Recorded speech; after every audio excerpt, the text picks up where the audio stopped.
I tried not to let it bother me too much, though.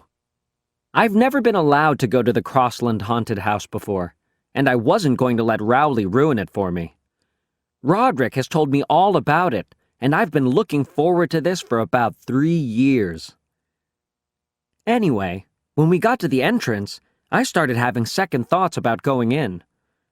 But Mom seemed like she was in a hurry to get this over with, and she moved us along.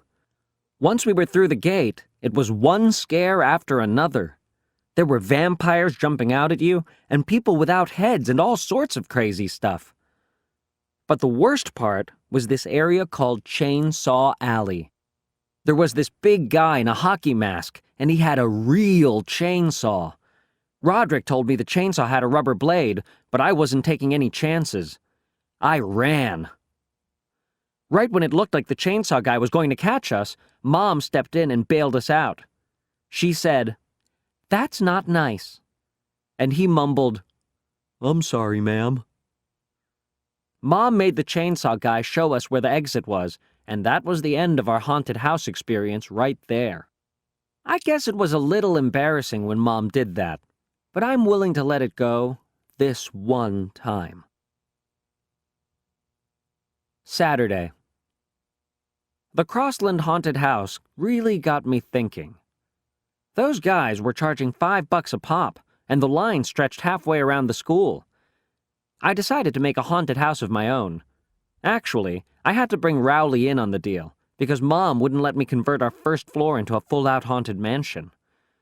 I knew Rowley's dad wouldn't be crazy about the idea either, so we decided to build the haunted house in his basement and just not mention it to his parents. Me and Rowley spent most of the day coming up with an awesome plan for our haunted house. Here was our final plan.